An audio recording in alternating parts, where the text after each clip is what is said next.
Hi everyone, and welcome to this week's frequently asked question at Redwood. I am Jasmine and I'm here to answer your frequently asked questions, which this week I have a question: what's the best way to have a shared ownership of a property? Is it joint tenants or is it tenants in common? That's a fabulous question. I'm going to start off by actually explaining the difference between the two before we talk about what's the best way. So joint tenants and tenants in common, it might sound like similar things, but actually joint tenants means that we own the property jointly together.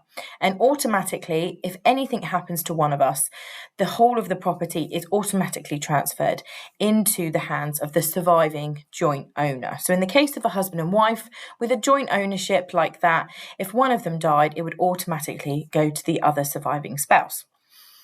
Tenants in common is where we own the property 50-50 or any different percentage for that matter, but legally we actually own our two separate halves, and we're clearly distinguishing one half is mine and one half is yours.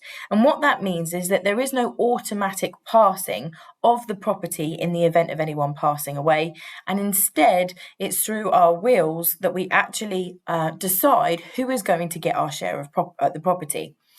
So, for obvious reasons, especially when you're having the conversation and you're buying a property, often the conveyancing solicitor will ask you, do you want to own the property jointly together? And of course, we normally say yes. And so, for 99% of people in the country, they probably own their property on a joint tenancy basis as opposed to tenants in common. Unless you're going into a property purchase and you're not buying it 50-50 and you want to buy different percentages, or if you want your half of the property to go to someone else, you would have then, of course, set it up as tenants in common. The majority of people, for that reason, end up setting up their property as joint tenants. Now, is that the best way to have shared ownership of a property?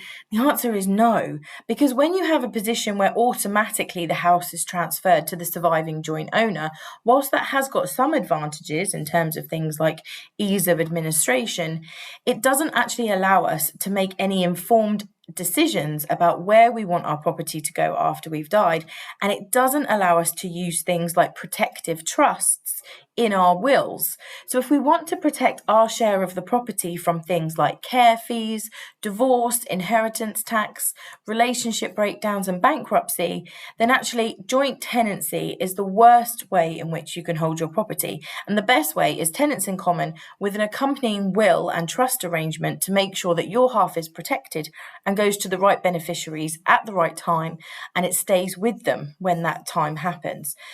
Obviously, if you don't have the right type of will and trust arrangement, then joint tenancy is going to be the safest way to make sure that the surviving joint owner receives the property. So it is really important that we do these two things together. It's no good simply changing your property to be tenants in common and not then having the appropriate protective wills and trusts drawn up to actually make sure that having it as tenants in common works.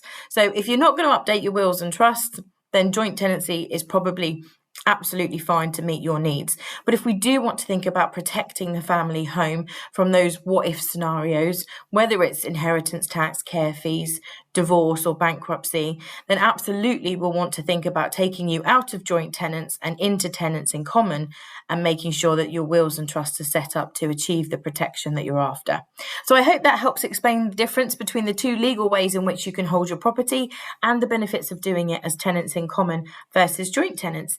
If you have any questions or you want to learn more about this, then check out our website. We've got a free wills, trusts and estate planning webinar on this subject where you can get lots more information, but you can also just give the office a call and have a complimentary 15-minute chat with any of our advisors on it too.